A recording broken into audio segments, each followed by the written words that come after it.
नमस्कार। आपका अखबार के इस अंक में आपका स्वागत है। मैं हूं प्रदीप सिंह। जो बात आज से 18 साल पहले अमेरिका के कुछ डिप्लोमेट, कुछ राजनयिक देख पा रहे थे, वो भारत में ज़्यादातर राजनीतिक दलों के नेता, और इसमें भारतीय जनता पार्टी के नेताओं को भी शामिल करके कह रहा हूं, वो नहीं देख पा रहे थे। बात है 2 नवंबर 2006 की, दोपहर 12:42 पर। अमेरिका का जो कॉन्सुलेट ऑफिस है मुंबई में, वहाँ से केबल गया अमेरिकी सरकार के वरिष्ठ अधिकारियों को। केबल मतलब एक संदेश गया, और वो गोपनीय होता है। ये डिप्लोमेटिक जो है कम्युनिकेशन का सिस्टम है, इसको जाहिर नहीं किया जाता। लेकिन विकीलीक्स ने 2010 में इसको पब्लिक कर दिया। तो उससे पता चला कि अमेरिकी राजनयिक भारत के राजनेताओं के बारे में क्या सोच रहे थे। ये गोपनीय दस्तावेज जो लीक हुए, उसमें 2 नेताओं का जिक्र है। एक नरेंद्र मोदी, जो उस समय गुजरात के मुख्यमंत्री थे, और दूसरे राहुल गांधी, जो कांग्रेस के सर्वे सर्वा बनकर आ चुके थे कांग्रेस पार्टी में। ये दौर था 2006-07 का। 2004 में वो सांसद बने। 2007 में पहली बार वो बड़े पैमाने पर चुनाव प्रचार में उतरे, उत्तर प्रदेश विधानसभा के चुनाव में।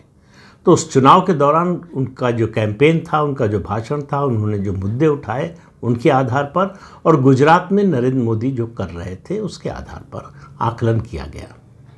इस केबल में कहा गया कि नरेंद्र मोदी की राजनीतिक भूमिका राष्ट्रीय राजनीति में वो देख रहे हैं आने वाले समय में। 2-3 बातें नरेंद्र मोदी के बारे में कही गई। और याद रखिए, 2005 में अमेरिकी प्रशासन ने गुजरात के मुख्यमंत्री नरेंद्र मोदी का यूएस वीज़ा कैंसिल कर दिया था। और यहाँ से 70, 80 या 90 सांसदों ने चिट्ठी लिखी थी अमेरिका के तत्कालीन राष्ट्रपति को कि नरेंद्र मोदी को अमेरिका ना आने दिया जाए और उनका वीज़ा कैंसिल कर दिया जाए।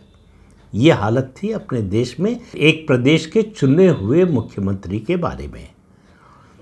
अब अमेरिकी राजनयिक क्या कह रहे थे, सार्वजनिक रूप से कौन क्या बोलता है, ये सबके सामने है।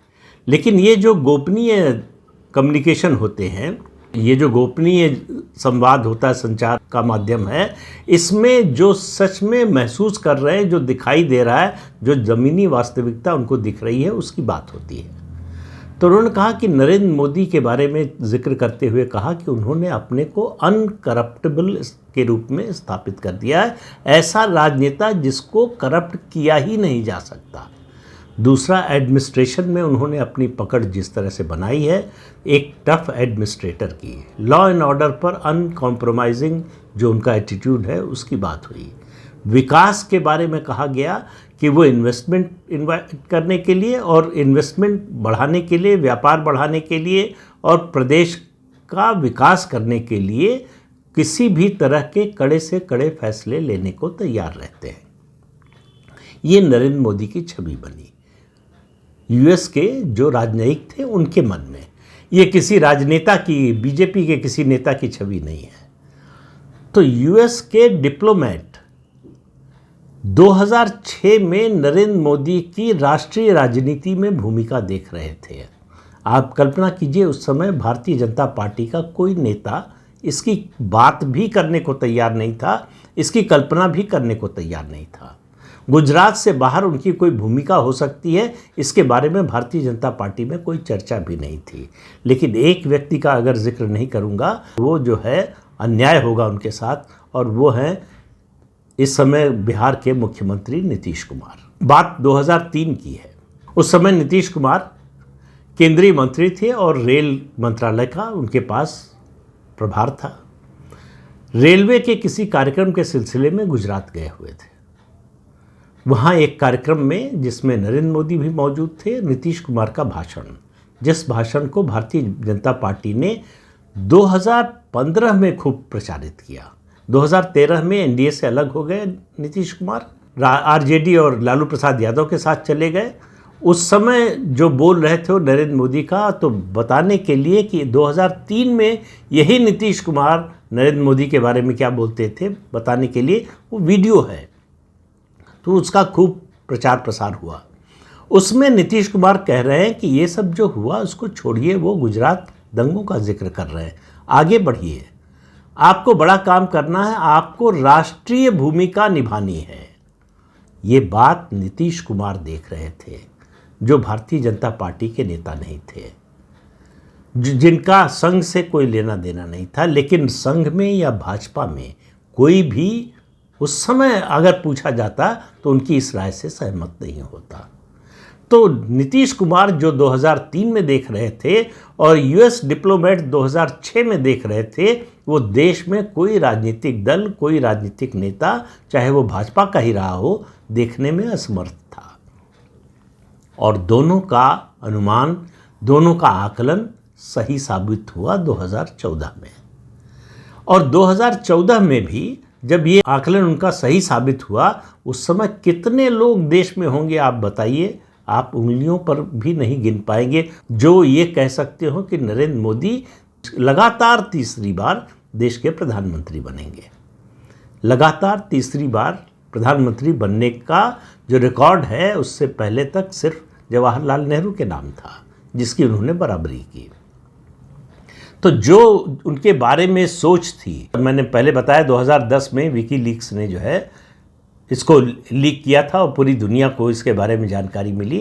तो मुंबई में जो अमेरिकन कॉन्सुलेट के प्रमुख थे माइकल सोवेन, उन्होंने 2 नवंबर 2006 को ये केबल भेजा था, ये संदेश भेजा था और ये भी कहा कि मोदी कठिन से कठिन काम करने में सक्षम है। उन्होंने गुजरात में भाजपा के कुछ नेताओं से भी बात की थी। 2 तरह की ओपिनियन थी।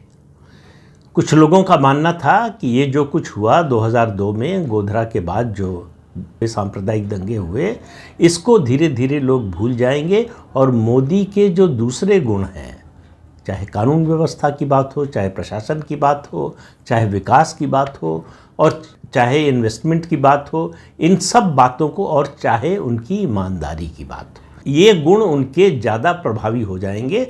बाकी बातें गौड़ हो जाएंगी, लोग भूल जाएंगे। लेकिन कुछ लोग ऐसे थे जिनका कहना था कि मोदी में एरोगेंस बहुत है और वो सीधी सीधी बात बोलते हैं, बड़ी जो है साफगोई से बात बोलते हैं। ये बात भारतीय जनता पार्टी के राष्ट्रीय नेतृत्व को पसंद नहीं आएगी।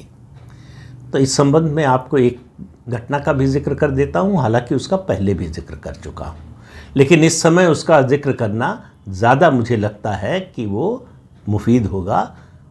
उसका कारण आप समझ जाएंगे जब मैं उस घटना का जिक्र करूंगा। 2002 के चुनाव की बात है, विधानसभा चुनाव की बात। पहला चुनाव नरेंद्र मोदी के नेतृत्व में गुजरात की भाजपा लड़ने जा रही थी और 2002 के गोधरा के बाद हुए जो सांप्रदायिक दंगे वो हो चुके थे। हिरेन पंड्या को टिकट देने से नरेंद्र मोदी ने मना कर दिया। उनके मंत्रिमंडल में शामिल थे, लेकिन उन्होंने मंत्रिमंडल की गोपनीय बात, कुछ सही कुछ गलत, मीडिया को लीक की। इससे मोदी नाराज थे कि मंत्रिमंडल की जो गोपनीयता का सिद्धांत है उसका उन्होंने उल्लंघन किया, अनुशासन तोड़ा, तो इसलिए उनको टिकट नहीं देंगे। जो लिस्ट गई दिल्ली विधानसभा के उम्मीदवारों की, उसमें हिरेन पंड्या का नाम नहीं था। वहाँ से 3 लोग आए, लालकृष्ण आडवाणी, उसके अलावा वेंकैया नायडू जो उस समय तक पार्टी के राष्ट्रीय अध्यक्ष बन चुके थे, और स्वर्गीय अरुण जेटली जो गुजरात के प्रभारी थे। और कहा गया कि पार्टी चाहती है कि हिरेन पंड्या को टिकट दिया जाए। नरेंद्र मोदी ने कहा कि अगर आप हिरेन पंड्या को राजनीति में आगे बढ़ाना चाहते हैं तो मुझे कोई एतराज़ नहीं है, तो आप उनको ले जाइए, दिल्ली में केंद्रीय मंत्री बना दीजिए, राज्यसभा से उनको चुनाव जिताकर भेजने की जिम्मेदारी मेरी, उसकी गारंटी मैं लेता हूँ, लेकिन यहाँ मैं टिकट, विधानसभा का टिकट नहीं दूंगा। आखिर में आडवाणी जी ने कहा कि अटल जी ऐसा चाहते हैं। जो मुझे जानकारी है उसके हिसाब से नरेंद्र मोदी ने कहा कि अटल जी की बात में, वो मेरे नेता हैं, उनकी बात में नहीं टाल सकता, तो आप हिरेन पंड्या को टिकट दे दीजिए, लेकिन मेरी एक शर्त है, फिर आप गुजरात विधानसभा का चुनाव किसी और के नेतृत्व में करा लीजिए। मतलब साफ था, हिरेन पंड्या को टिकट मिलेगा, मेरे नेतृत्व में चुनाव नहीं होगा। तीनों लोग बैरंग लौट आए। तो शायद इस बात का असर रहा हो, और दूसरी इस तरह की बहुत सी बातें थी जिनके बारे में नरेंद्र मोदी किसी लाग लपेट के साथ नहीं बोलने वाले, न उस समय बोलते थे ना आज बोलते, बहुत साफ साफ बोलते, जो उनको सही लगता है। आप उनसे असहमत हो सकते हैं, लेकिन आप ये नहीं कह सकते कि उन्होंने गलत नीयत से कुछ बोला या जो वो समझते हैं उसके उल्टा बोल रहे हैं। जो लगा वो बोला। तो इस तरह की साफ गोई आमतौर पर राजनीति में चलती नहीं है, लेकिन 24 साल से नरेंद्र मोदी इसी के साथ चल रहे हैं और उनके व्यक्तित्व की बहुत सी खूबियों में एक खूबी ये भी है। तो इस कारण जो है गुजरात भाजपा के बहुत से नेताओं को लगता था कि राष्ट्रीय नेतृत्व उनको स्वीकार नहीं करेगा, राष्ट्रीय राजनीति में आने नहीं देगा। और कुछ ऐसे भी नेता थे जिनका मानना था कि मोदी पिछड़ा वर्ग से आते हैं तो उनकी जाति राष्ट्रीय राजनीति में आने में बाधा बनेगी।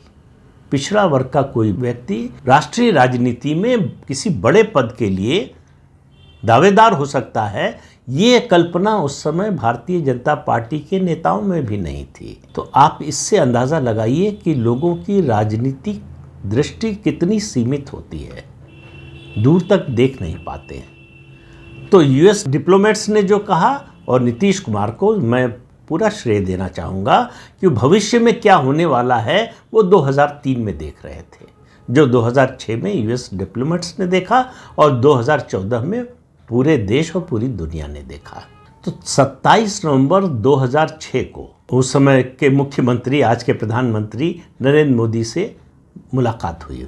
उन्होंने नरेंद्र मोदी से बातचीत में बहुत सारे सवाल उठाए और सांप्रदायिक मुद्दों पर भी सवाल उठाए, मानवाधिकार पर भी सवाल उठाए। नरेंद्र मोदी ने कहा कि अबू गरीब जेल में जो कुछ हुआ उसके बाद अमेरिका को मानवाधिकार की बात नहीं करनी चाहिए, और बहुत सारे मानवाधिकार के उल्लंघन के मुद्दे जो अमेरिका की निगरानी में हुए, अमेरिका की जानकारी में हुए, उनका जिक्र किया उन्होंने।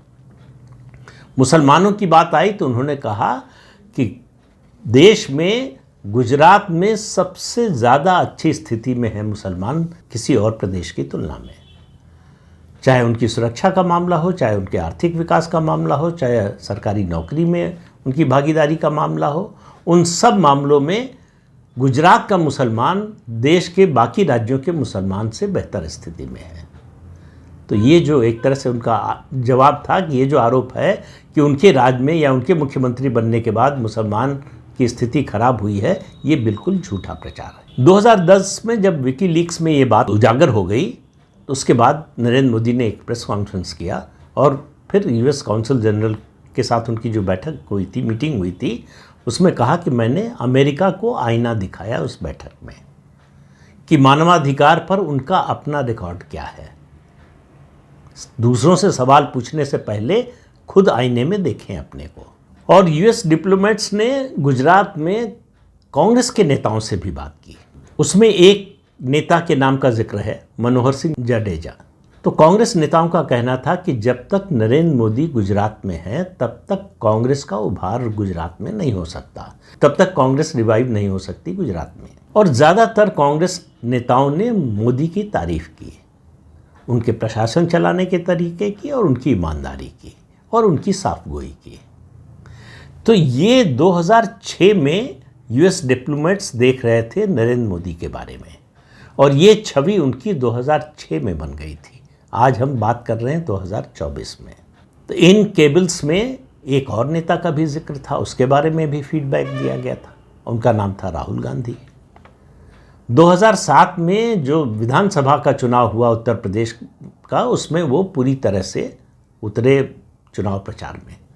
उसके बारे में केबल्स में कहा गया है, जो संदेश भेजा गया यहाँ से, कहा गया कि राहुल गांधी ने जो मुद्दे उठाए उससे उनकी राजनीतिक अपरिपक्वता और इतिहास के बारे में उनकी जानकारी का अभाव का पता चलता था।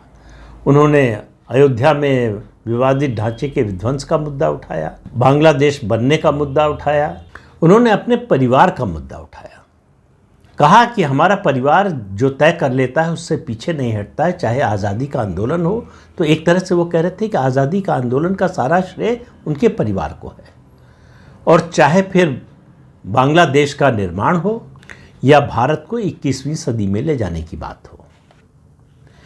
तो केबल्स में कहा गया है कि राहुल गांधी जो बोल रहे थे वो उसका मजाक बन रहा था, उनको सलाह दी गई थी कि अपने भाषण की वो पहले से तैयारी कर लें, उसकी तैयारी करके ही बोलें, लेकिन उन्होंने इस सलाह को माना नहीं।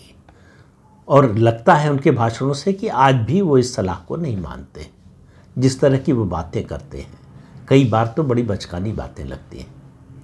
उनको कोई इतिहास बोध नहीं है, उनको भारतीय संस्कृति का कोई ज्ञान, उसका बोध नहीं है। ये वो बार बार अपने भाषणों से साबित करते हैं। और ये भी कहा गया है इन केबल्स में कि उनको ऐतिहासिक मामलों की समझ नहीं है।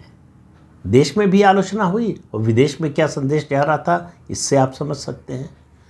तो 2024 के लोकसभा चुनाव के बाद जब नेता प्रतिपक्ष बनकर राहुल गांधी बोले, तो उनका जो कॉन्फिडेंस लेवल था वो इससे पहले जो है देश ने देखा नहीं था। बड़े आत्मविश्वास के साथ बोले और बड़े आक्रामक तरीके से बोले। 2-3 विषयों पर खास तौर से उन्होंने सरकार पर निशाना साधा। एक अग्निपथ योजना पर, दूसरा नीट एग्ज़ाम को लेकर, और हिंदुत्व पर उन्होंने हमला किया। भारतीय जनता पार्टी के बहाने से उन्होंने कहा कि हिंदुत्व जो है वो हिंसक होता है, हिंदू हिंसक होते हैं। तमाम बातें आपने लोकसभा भाषण में उनके सुनी होगी। और जब बारी आई जवाब देने की, तो प्रधानमंत्री नरेंद्र मोदी ने पलटवार किया। उस समय बहुत से लोगों को लगने लगा था कि शायद राहुल गांधी एक परिपक्व राजनेता के रूप में उभर कर आ गए हैं। 6 महीने बीते हैं, स्थिति पलट चुकी है पूरी तरह से। प्रधानमंत्री नरेंद्र मोदी के बारे में किसी ने कल्पना नहीं की होगी, फिर से कह रहा हूं, वो तीसरी बार प्रधानमंत्री पद की शपथ लेंगे, जो कि हुआ। और जो 4 जून 2024 को राहुल गांधी का जो आभा मंडल बना था, वो 6 महीने में ध्वस्त हो गया। आज उनके पास और उनकी पार्टी के पास और उनके गठबंधन के साथियों के पास कोई मुद्दा नहीं रह गया।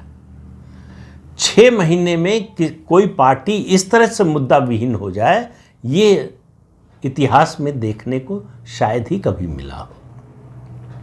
पार्टियां मुद्दा उठाती हैं, वो कुछ समय चलता है, कुछ मुद्दे चलते हैं, कुछ नहीं चलते हैं, कुछ ज़्यादा समय तक चलते हैं, कुछ कम समय तक चलते हैं, लेकिन इतने मुद्दे एक साथ और इतने कम समय में खत्म हो जाएं, ये इससे पहले नहीं देखा गया। तो जो तुलना होने लगी थी राहुल गांधी और प्रधानमंत्री नरेंद्र मोदी की, जो तुलना कर रहे थे, जो दोनों को बराबरी पर रखने की कोशिश कर रहे थे, आज उनके लिए मुंह छिपाने की जगह नहीं है। फिर से उन्होंने, भले ही कुछ लोगों ने स्वीकार किया, कुछ ने स्वीकार नहीं किया है। बहुत से लोग जो जुलाई 2024 में राहुल गांधी के भाषण पर बम थे, आज उनके मुंह से आवाज़ निकलना बंद हो गई है। उनको समझ में आ गया कि वो जो गुब्बारा था उसकी हवा निकल चुकी है। वो राहुल गांधी के बारे में जो सोच रहे थे कि जो परिवर्तन आ गया है और उससे पूरी राजनीति में देश की जो बदलाव आया है, वैसा कुछ हुआ नहीं है। नरेंद्र मोदी सीटें घटने के बावजूद बीजेपी की 303 से 240 होने के बावजूद और ताकतवर होकर उभरे हैं अपने तीसरे कार्यकाल में। और तो राहुल गांधी और नरेंद्र मोदी दोनों के बारे में अमेरिकन डिप्लोमेट्स की जो राय थी वो पूरी तरह से सही साबित हो चुकी है, होने वाली नहीं है, हो चुकी है। राहुल गांधी का कोई राजनीतिक भविष्य वो लोग उस समय भी नहीं देख रहे थे, आज से 18 साल पहले भी, और देश आज भी नहीं देख रहा है। नरेंद्र मोदी के बारे में जो कल्पना थी बात, वो वास्तविकता में बदल चुकी है। और नरेंद्र मोदी 2029 में भी आ सकते हैं, इस संभावना से कोई इनकार करने को तैयार नहीं है। होगा कि नहीं 2029 में पता चलेगा, लेकिन ऐसा हो सकता है, ये मानने वालों की संख्या बहुत बड़ी है। लेकिन 2029 तो अभी दूर है, 2029 में जो होगा सो होगा। लेकिन आज जो स्थिति है, 6 महीने में जिस तरह से राजनीति का विमर्श बदला है, वो अपने आप में एक अभूतपूर्व घटना है।